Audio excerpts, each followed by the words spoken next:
Assalamualaikum warahmatullahi wabarakatuh. Saya Tuga Abdillah SPD, guru SMP swasta Al-Wasliyah 34 Bandarjo, Kecamatan Bandar Masilam, Kabupaten Simalungun, Sumatera Utara, Indonesia. Di sini saya akan mengajar dengan modul ajar yang berjudul Praktik Sholat dalam Kehidupan. Berikut lampiran dari formulir UKM PPG yang saya pegang. Terima kasih. Assalamualaikum warahmatullahi wabarakatuh.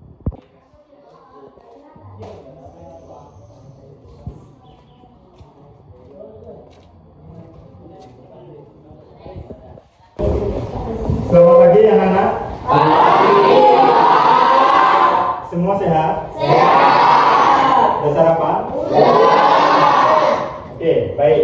Dijaga kesehatannya ya, karena kesehatan itu yang paling penting. Assalamualaikum warahmatullahi wabarakatuh.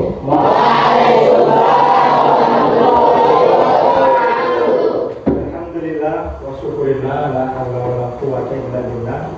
Asyhadu an la ilaha illallah wahdahu la syarika lah wa asyhadu anna Muhammadan abduhu wa rasuluh. Allahumma shalli wa sallim wa barik ala Muhammad wa ala ali Muhammad. Baiklah anak-anak didik sekalian yang sangat saya sayangi, pada pagi hari ini, pada kesempatan ini, sebelum kita mulai kegiatan pembelajaran kita, sebelumnya saya ingin mengabsen kalian. Apakah ada di sini yang tidak hadir? Tidak. Ada yang hadir? Tidak. Coba ditengok-tengok kawannya, semua hadir ya. Kita berjumlah semua ada 25 orang. Oke, lengkap ya. Oke, baik. Pada hari ini kita akan membahas materi tentang sholat. Oke.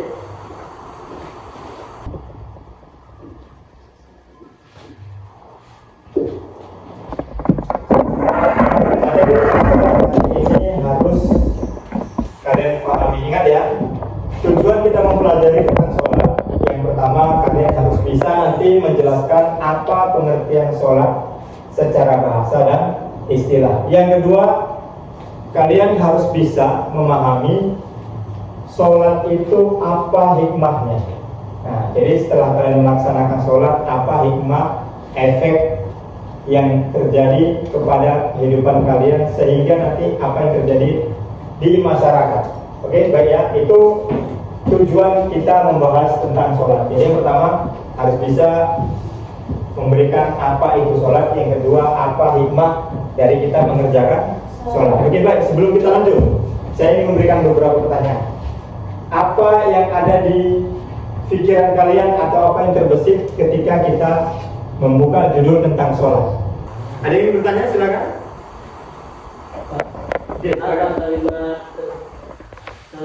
Apa arti kalimat sholat? Apa arti kalimat sholat? Oke, baik. Ada lagi? Saya beri kedua kesempatan untuk awal pertanyaan. Silakan. Mengapa kita harus sholat? Mengapa harus sholat? Oke. Dua pertanyaan awal kita ini bisa membuka pelajaran dan pemahaman kita untuk semua ya. Yang pertama tadi, apa kalimat arti sholat? Yang kedua, mengapa kita harus sholat? Oke, baik. Semua jawaban itu nanti ada di pembahasan yang akan kita buka di video dan yang kalian baca di materi hari ini. Oke, baik. Sebelum untuk menjawab, saya coba minta kalian untuk membagi kelompok menjadi 5. Oke, kelompok 1, 2, 3.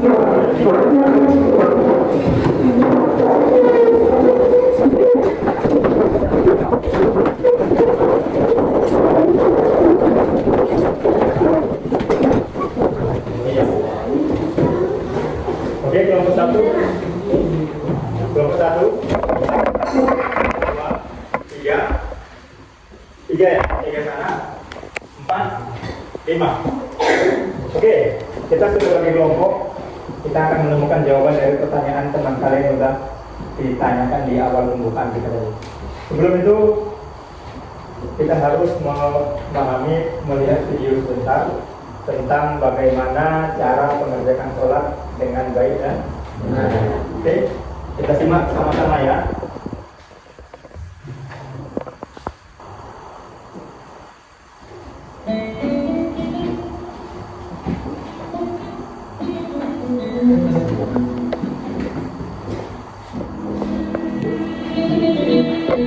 Assalamualaikum warahmatullahi wabarakatuh. Sahabat muslim, Inilah tutorial sholat lengkap sesuai dengan mazhab Syafi'i. Sahabat hafizahumullah, berikut ini adalah tutorial sholat sendirian sesuai dengan mazhab Syafi'i, mazhab fikih yang banyak dipakai di berbagai belahan dunia. Mari kita simak penjelasannya berikut ini. 1. Bagi orang yang mampu berdiri, sholat fardu harus dilaksanakan dengan cara berdiri. Apabila tidak mampu, sholat boleh dikerjakan dengan duduk, tidur miring, atau terlentang sesuai dengan kemampuan. 2. Membaca takbiratul ihram. Adapun bacaan takbiratul ihram adalah Allahu Akbar. 3. Pada saat murid membaca takbiratul ihram, hati orang yang sholat wajib berniat dengan minimal untayan kalimat sebesar usolli fardhu zuhri. Artinya, saya niat melaksanakan sholat fardu zuhur. Niat sholat secara lengkap ketika sholat sendiri adalah usolli fardhu zuhri arba'a raka'atin mustaqbilal qiblati adaan lillahi ta'ala. Saya niat menjalankan sholat fardu zuhur 4 rakaat dengan menghadap kiblat karena Allah Ta'ala. Kalimat zuhur bisa diganti dengan sholat lain sesuai dengan waktunya. 4. Saat memulai bacaan takbiratul ihram, kedua tangan mulai diangkat ke atas, direntangkan secukupnya, posisi tangan sejajar dengan pundak, telapak tangan dihadapkan pada arah kiblat, ujung jari sejajar dengan telinga bagian atas, dan ibu jari sejajar menyamping dengan daun telinga. Setelah tangan sudah sempurna berada di atas, lalu diletakkan di bawah dada di atas pusar dengan menggenggamkan telapak tangan kanan pada pergelangan tangan kiri. 5. Selama berdiri, mata sunnah dibuka serta pandangan mata fokus ke arah tempat sujud. 6. Setelah takbir, sunnah membaca doa iftitah. Kabiran walhamdulillahi katsira wa subhanallahi bukratan wa asila. Inni wajjahtu wajhiya lilladzi fataras samawati wal ard hanifan musliman wa ma ana minal musyrikin. Inna sholati wa nusuki wa mahyaya wa mamati lillahi rabbil alamin la syarika lahu wa bidzalika umirtu wa ana minal muslimin. 7. Sunnah membaca ta'awudz. A'udzu billahi minasyaitonir rajim. Apabila orang yang sholat setelah takbiratul ihram langsung membaca ta'awudz atau surah Al-Fatihah, maka ia tidak lagi disunnahkan membaca iftitah. 8. Membaca surah Al-Fatihah. 9. Sunnah membaca amin. Dalam bahasa Arab, amin mempunyai arti semoga engkau Allah mengabulkan. 10. Sunnah membaca surat dari Al-Quran selain surat Al-Fatihah pada rakaat pertama dan kedua bagi orang yang sholat sendirian atau sedang menjadi imam. 11. Sunnah membaca takbir saat akan rukuk. Takbir perpindahan dari berdiri menuju rukuk dinamakan dengan takbir intiqal. 12. Sunnah mengangkat tangan saat akan rukuk. 13. Rukuk. Allahu Akbar. 14. Batas minimal rukuk adalah kira-kira telapak tangan orang yang sholat bisa menyentuh lututnya. Apabila hanya miring atau condong ke depan sedikit, namun tangannya belum bisa menyentuh lutut, rukuknya belum sah. Rukuk paling sempurna adalah kira-kira punggung orang yang sholat sejajar lurus, betisnya tegak, dan kedua telapak tangan menempel pada lutut. 15. Tuma'ninah dalam rukuk. Tuma'ninah adalah diam sejenak dengan durasi waktu minimal cukup dibuat untuk membaca Subhanallah. Tidak sah orang yang rukuk sangat cepat dengan meninggalkan tuma'ninah. 16. Ketika rukuk, sunnah membaca Subhana rabbiyal azimi wa bihamdi. Subhana rabbiyal azimi wa bihamdi. Subhana rabbiyal azimi wa bihamdi. 17. Ketika bangun dari rukuk menuju i'tidal, sunnah membaca Sami'allahu liman hamidah. 18. Sunnah mengangkat kedua tangan pada saat bangun dari rukuk. 19. I'tidal dengan tuma'ninah. I'tidal adalah berdiri tegak seperti pada saat awal melaksanakan sholat. 20. Saat i'tidal, sunnah membaca Rabbana lakal hamdu mil'us samawati wa mil'ul ardi wa mil'u ma syi'ta min syai'in ba'd. 21. Membaca takbir intiqal. Saat akan sujud tidak disunahkan mengangkat tangan. Allahu Akbar. 22. Sujud dengan tumanina. Sujud dilakukan dengan menempelkan 7 anggota sujud. 7 anggota ini secara jelas disampaikan dalam hadis, umirtu an asjuda ala sab'ati a'udhumin ala jabhah wa asyara biyadihi ila anfihi wal yadaini wa rukbataini wa atrafil qadamaini. Aku diperintahkan sujud di atas 7 anggota tubuh, jidat, dan Nabi berisyarat dengan menyentuhkan tangan Nabi ke hidung, 2 telapak tangan, 2 lutut, dan ujung jari-jari kedua kaki. Hadis riwayat Baihaqi. Saat akan sujud, sunnah meletakkan kedua lutut terlebih dahulu dengan direndahkan antara lutut kanan dengan kiri dengan jarak 1 jengkal. Kedua telapak tangan sejajar dengan kedua bahu. Lengan tangan diangkat dari tanah, jari-jari tangan dibuka dan dihadapkan ke arah kiblat. Jidat dan hidung diletakkan secara bersamaan. Kedua telapak kaki berjarak 1 jengkal posisi berdiri. Jari-jari kaki juga dihadapkan ke arah kiblat. 23. Sujud sunnah membaca Subhana Rabbiyal A'la wa bihamdi, Subhana Rabbiyal A'la wa bihamdi, Subhana Rabbiyal A'la wa bihamdi. Ketika sholat dilakukan secara sendiri, sangat dianjurkan memperpanjang durasi sujud. Oleh karena itu, selain membaca tasbih, orang bersujud juga disunnahkan membaca zikir-zikir dan berdoa kepada Allah Subhanahu wa Ta'ala. Hal ini berdasarkan hadis Nabi Muhammad SAW. Aqrabu ma yakunul 'abdu min Allah 'azza wa jalla wa huwa sajidun fa'akhiru du'a. Saat paling dekat antara seorang hamba dengan Allah adalah saat ia sedang bersujud, maka perbanyaklah kalian berdoa pada waktu sujud. Hadis riwayat Tabarani. 24. Sunnah membaca takbir intiqal untuk pindah melaksanakan duduk.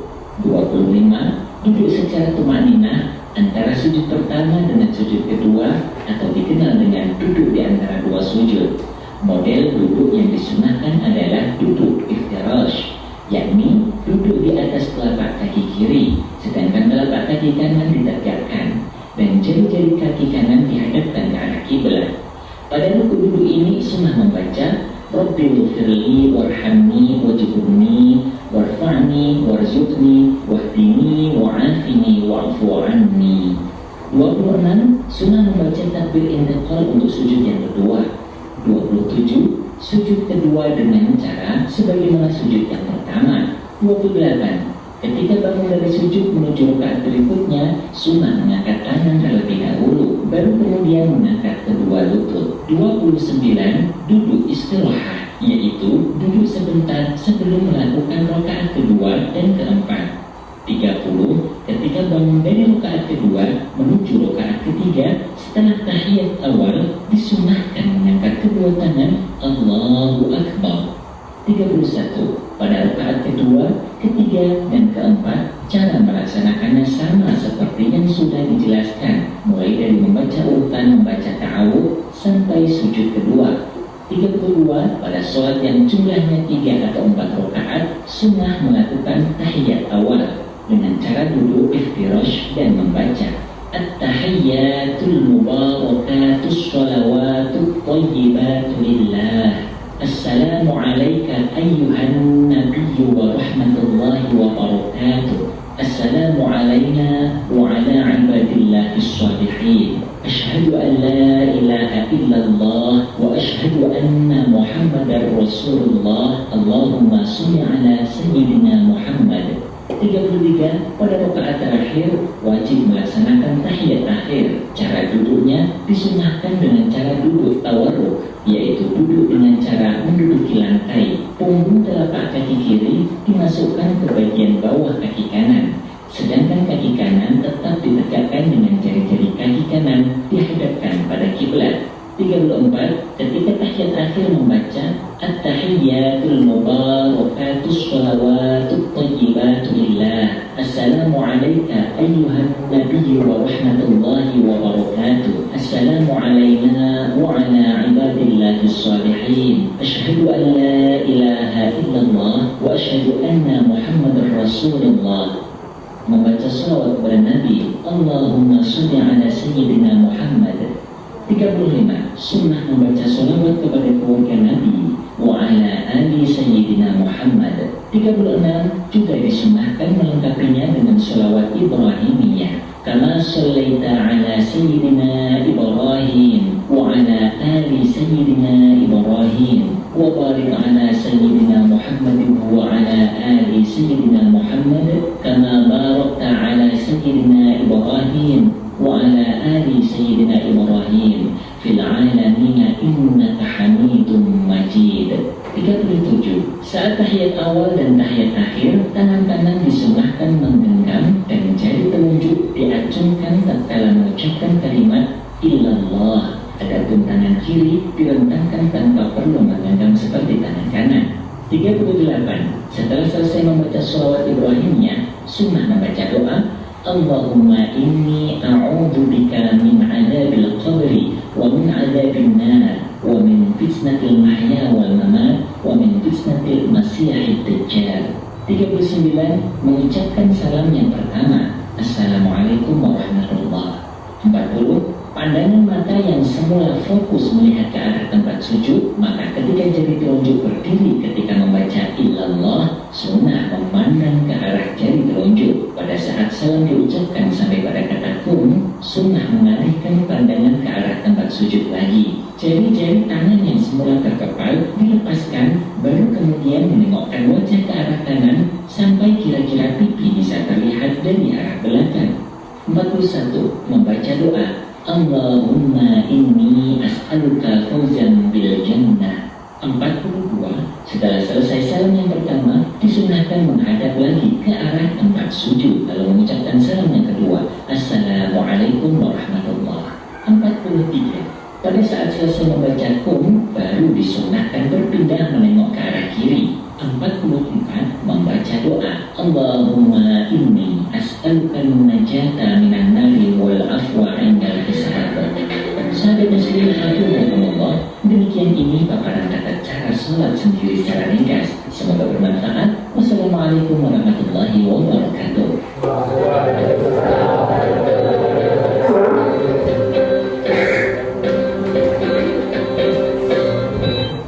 Oke, baik anak-anak semuanya, sudah kalian tonton video yang berdurasi sekitar 12 menit lebih ya. Di situ menjelaskan tentang tata cara bagaimana kita mendirikan sholat dari awal hingga akhir dengan baik dan benar. Dari mana hal-hal yang wajib sholat itu apa-apa aja, yang sunnah-sunnah itu pun apa-apa aja, baca-bacaannya yang wajib dan yang sunnah mana-mana saja ya. Jadi dari video tadi pasti kalian semua sudah memahami, bahkan kalau ada yang belum paham, belum tahu, kalian sudah mendapatkan pemahaman dan pengetahuan yang baru dari video ini. Nah, video ini bisa dijadikan referensi bagaimana cara kita untuk mengerjakan sholat yang baik dan benar. Oke, baik. Ini tadi di video ini menjelaskan tentang bagaimana cara mengerjakan sholat, rukun-rukunnya, sunnah dan wajibnya. Di video tadi menjelaskan tentang tata cara sholat. Kemudian ada juga faktor-faktor yang mempengaruhi orang atau masyarakat di sekitar tempat tinggal itu sangat minim dan rendah. Kalau disurvei dari penduduk muslim di Indonesia itu baru sekitar 38%. Dari 100% baru 38% penduduk Indonesia yang muslim itu menjalankan sholat. Jadi sekitar 62%-nya itu masih rendah atau malas atau bahkan tidak mengerjakan sholat sama sekali. Ini dipengaruhi oleh dua faktor. Yang pertama adalah lingkungan. Ingat ya, boleh kalian tulis. Yang pertama faktor lingkungan. Yang kedua faktor internal keluarga. Jadi ingat, dua faktor utama yang paling besar menyebabkan orang bahkan hingga masyarakat malas untuk mengerjakan sholat. Yang pertama lingkungannya. Nah, lingkungan sekitar kita memang biasanya orang-orang yang jarang mengerjakan sholat atau musola dan masjid nggak ada. Yang kedua faktor keluarga, orang tua, ayah, ibu atau kakak adik bahkan tidak mengerjakan sholat, mereka cuek. Nah, inilah faktor-faktor yang menyebabkan muslim di Indonesia malas untuk mengerjakan sholat. Oke, baik, kita lanjut. pelajaran selanjutnya ini saya akan bagikan lembar kerja untuk kalian. Di sini nanti kalian akan mengerjakan tugas dari tentang apa yang sudah kita lihat. Dibaca-baca, ini namanya LKPD.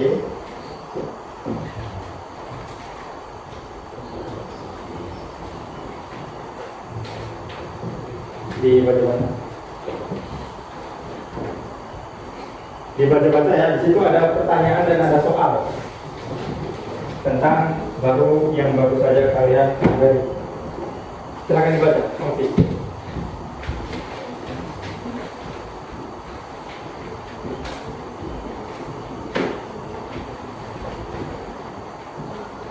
Oke, baik, sekarang saya kasih waktu 10 menit untuk membaca dan menjawab soal yang ada di lembar yang baru saja saya berikan.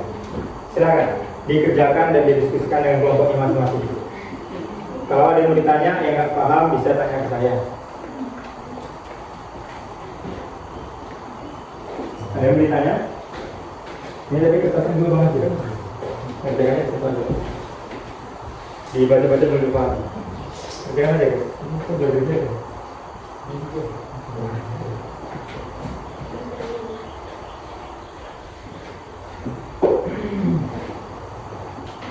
Saya tampilkan juga di depan bagi yang karena dari satu sudah di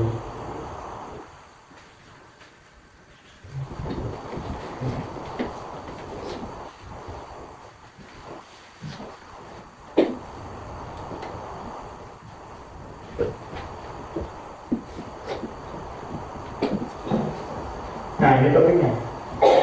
Jadi yang nggak bisa nengok kertas bisa ke depan. Didiskusikan oleh masing-masing kelompoknya ya. Saya kasih waktu sekitar 8 menit lagi. Kalau ada yang ditanya silakan tanya saya. Ya kerjakan saya. Tulis di sini jawabannya. Jawab tanya itu. Diskusi sama kelompok masing-masing.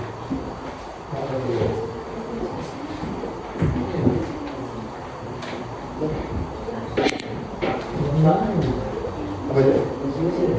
Iya kerjakan aja di sini. Buat di sini dari kelompoknya. Namanya kelompok sekian, namanya buat nama kelompoknya siapa di kertas itu, baru nama-namanya siapa aja.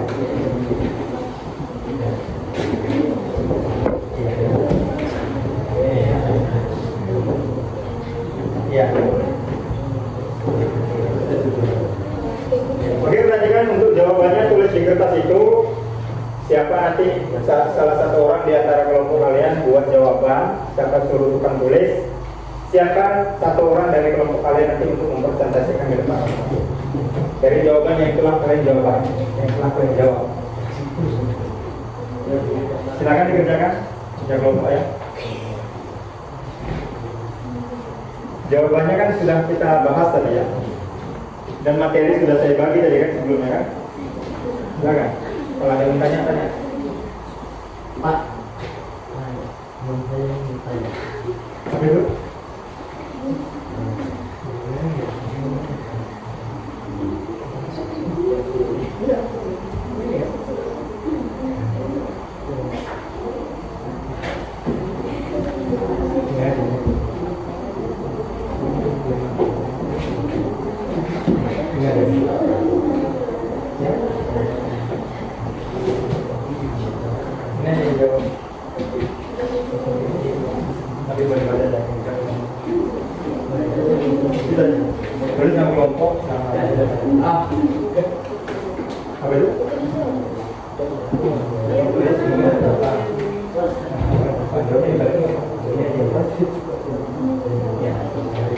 Oke, kerjakan dibantu.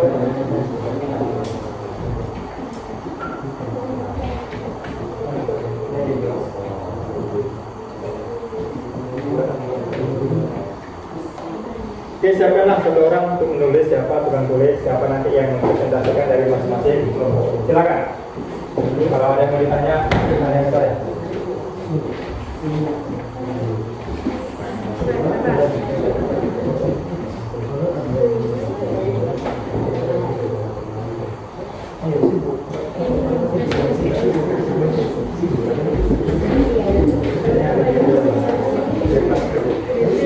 Ya, jauh sini boleh.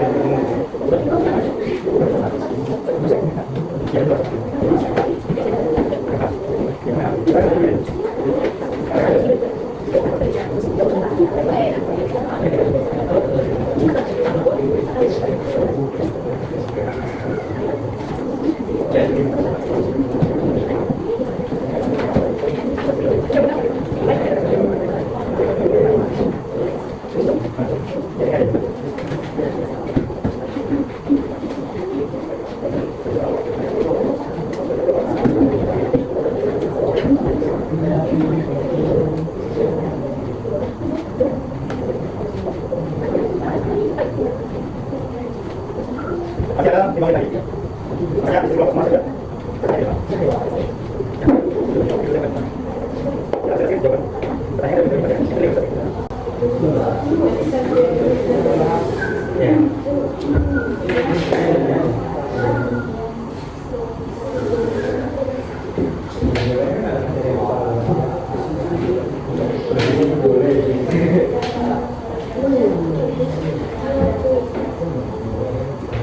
Boleh nulis di buku, boleh di lembar kerja yang kamu kasih. Yang penting nanti kalian bisa mempresentasikan.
Ada 2 menit setengah lagi.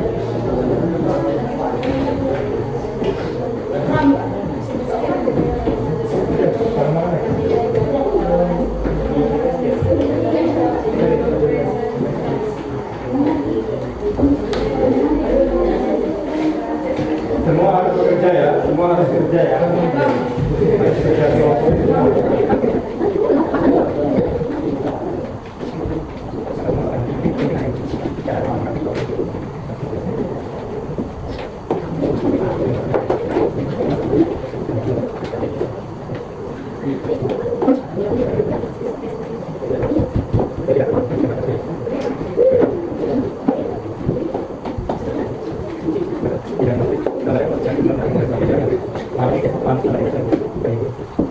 Jangan semua cari yang baik lagi, jadi kalau bisa, ya tulis dari saya ke kamu, kan jawaban yang saya aja.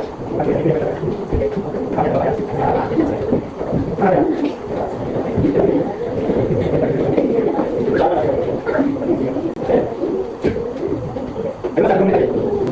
Semua kerja dari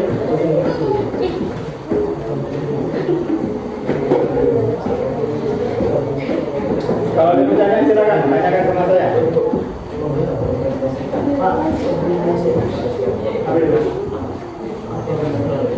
Hah?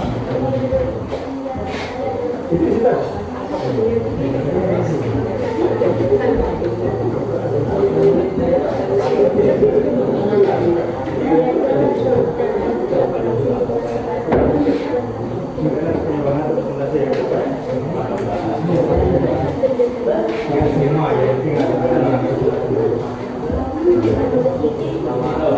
Nanti setelah menjawab pertanyaan itu nanti kalian harus bisa mempresentasikan teori yang boleh dikerjakan. Paham?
Oke, saya ulangi, perhatikan dulu. Tadi di awal sudah saya kasih tahu bahwasanya tujuan kita membahas tentang sholat itu pertama kita tahu apa itu sholat.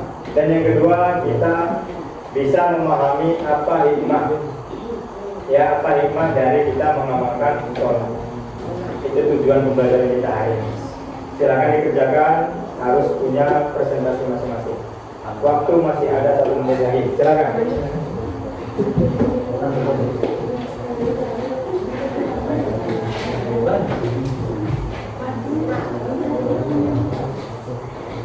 Masih Bapak kasih waktu ya.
Oke, anak-anak sudah siap untuk presentasi kita? Sudah? Oke, waktunya sudah habis. Waktu sudah habis. Oke, anak-anak semua perhatikan dulu ke depan. Perhatikan dulu Bapak di depan ya. Oke, ingat kita kembali ke tujuan awal pembelajaran kita tadi di awal, bahwasanya kalian mengerjakan lembar kerja ini setelah melihat video dan setelah yang saya jelaskan materi tadi. Kalian harus tahu apa itu sholat, pengertiannya ya, secara bahasa maupun istilah. Yang kedua, kalian harus mengetahui, harus bisa mempresentasikan nantinya untuk apa kita melaksanakan ibadah sholat. Ya, misalnya untuk biar kita menjadi manusia yang bertakwa, dengan takwa jiwa kita menjadi bersih. Itu tergantung jawaban kalian dan diskusi kalian masing-masing. Oke, baik. Sekarang sudah waktunya kita untuk mempresentasikan hasil diskusi kalian dari kelompok kalian masing-masing. Saya tunjuk dari kelompok 5 untuk mempresentasikan hasil dari yang kalian diskusikan. Silakan. Oke, kita perhatikan dulu ya.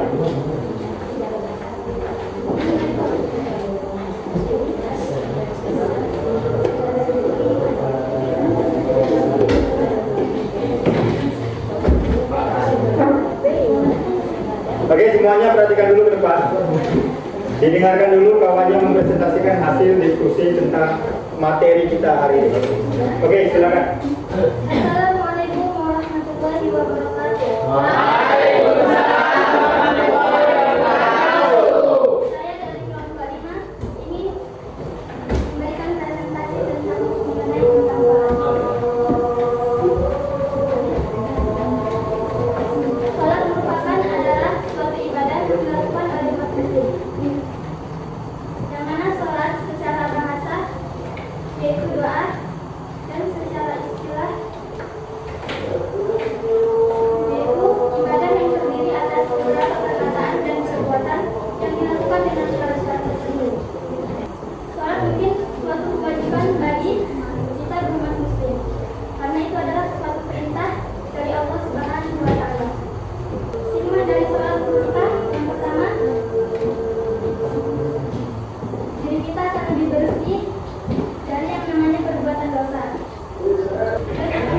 Dari dirinya akan berbuat dosa baik kepada Allah, diri sendiri, dan orang lain. Dan dalam sholat, kita mungkin bisa menjadi orang yang lebih tenang dalam menghadapi suatu ujian dalam kehidupan kita. Mungkin hanya ini. Wassalamualaikum warahmatullahi wabarakatuh. Oke, baik, ini presentasi kedua dari kelompok 3. Kita dengarkan sama-sama ya, kawan-kawan ya. Dengarkan semuanya presentasi dari kelompok 3. Oke, silakan. Assalamualaikum warahmatullahi wabarakatuh. Saya dari kelompok 3 ingin menyampaikan diskusi tentang sholat. Sholat ialah suatu kegiatan yang hanya ditujukan dengan Allah Subhanahu wa Ta'ala dengan syarat-syarat tertentu. Syarat sholat diantaranya ialah niat bagi yang mampu, takbiratul ihram, membaca surat Al-Fatihah, rukuk, i'tidal, sujud, duduk di antara dua sujud, duduk tasyahud akhir, membaca tasyahud akhir, membaca sholawat, memberi salam yang pertama, terakhir tertib.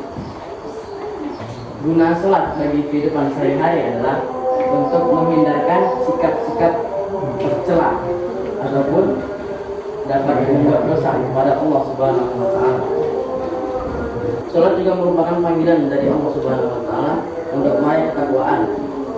Takwa adalah menjalankan perintah Allah Subhanahu wa Ta'ala dan menjauhi larangannya. Meraih ketakwaan kepada Allah diantaranya dengan mengadakan ibadah, yaitu sholat.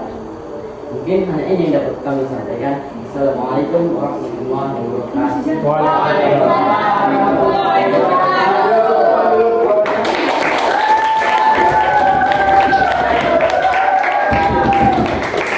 Oke, siapa lagi yang mau memberi? Oke, silakan. Dari kelompok 4. Semuanya didengarkan ya, dengarkan dulu dia. Dari kelompok 4. Assalamualaikum warahmatullahi wabarakatuh. Saya dari kelompok 4 ingin mempresentasikan tentang sholat. Sholat secara bahasa adalah secara istilah adalah ibadah yang berdiri atas beberapa perkataan dan perbuatan yang dilakukan dengan syarat tertentu. Niat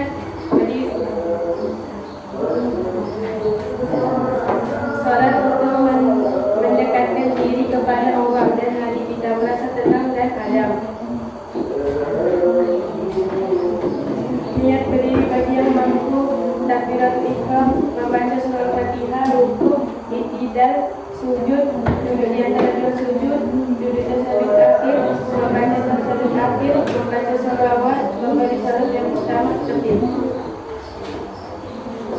Mungkin itu saja yang bisa saya sampaikan. Assalamualaikum warahmatullahi wabarakatuh. Oke, baik, kita lanjutkan presentasi dari kelompok yang belum, kelompok 1 ya. Oke, silakan kelompok 1. Assalamualaikum warahmatullahi wabarakatuh.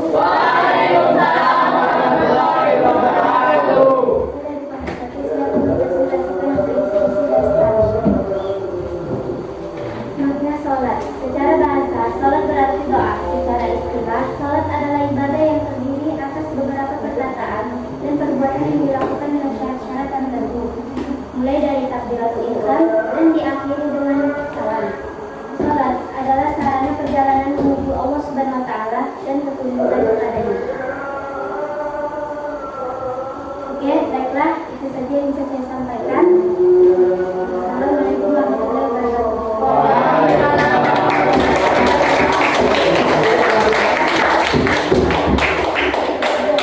Dari kelompok 2 ya. Oke, silakan kita persilakan kelompok 2 untuk mempresentasikan hasil diskusi pada hari ini. Oke, kita perhatikan dulu ya, kawan-kawan ya, kita perhatikan, dengarkan. Mungkin yang disampaikan dia itu belum disampaikan sama kalian semua. Nah, jadi inilah gunanya kita diskusi, saling bertukar ide, pemahaman dan pendapat tentang satu materi ajar. Oke, silakan kelompok 2.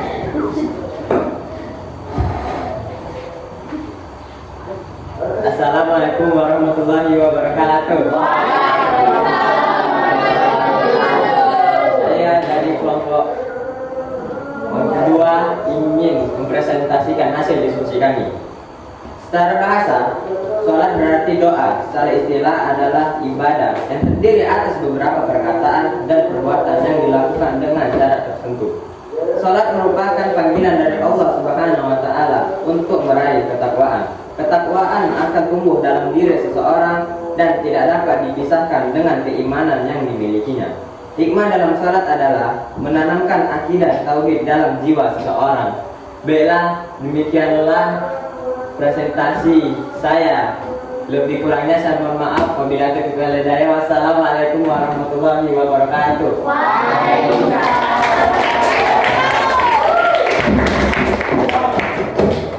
Oke, baik semuanya, nanti dulu ke depan. Perhatikan saya semua. Jangan ada yang berjuang ya. Perhatikan. Hari ini kalian sudah mempelajari materi tentang sholat, terutama apa itu sholat dan apa hikmah ataupun apa manfaat dari kita mempelajari sholat. Oke, baik. Karena kalian sudah mendiskusikan dari masalah-masalah dan topik-topik yang kalian bahas di lembar kerja kalian masing-masing, sekarang waktunya kita untuk menyimpulkan materi pelajaran hari ini, yaitu tentang sholat. Oke, baik. Berarti kita sudah memahami semua ya, anak-anak ya. Kita sudah memahami bahwasanya tadi sholat secara bahasa itu artinya adalah doa. Secara istilah adalah ibadah yang diawali dengan takbiratul ihram dan diakhiri dengan salam, serta mengikuti syarat-syarat dan ketentuan-ketentuannya. Oke. Tujuan kita sholat, perhatikan semua, itu adalah untuk meraih yang namanya ketakwaan kita kepada Allah. Yang mana ketakwaan itu adalah satu poin atau satu derajat yang paling mulia di sisi Allah. Orang-orang yang bertakwa itu dapat diraih melalui melaksanakan sholat. Maka kita semua, kalian selaku anak didik, selaku siswa, itu harus melaksanakan sholat. Karena daripada sholat inilah kita dapat mendongkrak sifat-sifat hal-hal yang negatif dari pribadi-pribadi kalian masing-masing. Ini akan membawa ke masyarakat nanti menjadi masyarakat yang gemar dan mau melaksanakan ibadah sholat. Jadi tadi saya sudah katakan 38% penduduk Indonesia yang mengerjakan sholat. Dari kalian masing-masing ini nanti yang akan membawa ke sana untuk terus mengerjakan sholat menjadi meningkat 50%, 60%, atau bahkan sampai 85%. Nah, jadi dari kalian setiap individu masing-masing harus bisa membawa mengerjakan sholat itu di masyarakat di mana tempat kalian tinggal masing-masing. Ya, anak didik ya. Oke, baik. Saya ingin bertanya untuk kegiatan penutup kita hari ini. Bagaimana pembelajaran hari ini? Apakah kalian sudah memahami materi kita tentang sholat? Apakah masih ada yang belum paham tentang sholat? Tidak ada? Tidak. Kalau masih ada yang belum paham, nanti kita akan bahas di pertemuan selanjutnya, yaitu pertemuan kalian untuk remedial berarti ya. Oke, baiklah. Pada hari ini kita telah membahas tentang sholat dan kalian sudah mendiskusikan dan pastinya kalian sudah memahami apa itu sholat. Saya akan beritahukan untuk pertemuan selanjutnya kita akan bahas tentang masalah Oke, hari ini kita bahas tentang sholat. Pertemuan selanjutnya kita akan membahas masalah tentang zikir. Untuk tugas di rumah, bagi yang belum memahami tentang sholat ini, kalian harus mencari tentang sholat yang kita diskusikan hari ini di rumahmu. Gunakan media-media yang bisa digunakan, internet, majalah, atau dari sumber-sumber media sosial lainnya tentang apa itu sholat dan apa hikmah sholat. Oke, baik anak didik semuanya. Sampai di sini pertemuan kita hari ini. Semoga kita mendapat berkah dari Allah dan ilmu yang kita pelajari hari ini, terutama tentang sholat, dapat kita praktekkan dan aplikasikan di rumah setiap harinya. Amin. Assalamualaikum warahmatullahi wabarakatuh. Oke, sebelum itu coba dikembalikan dulu kepada duduknya seperti semula.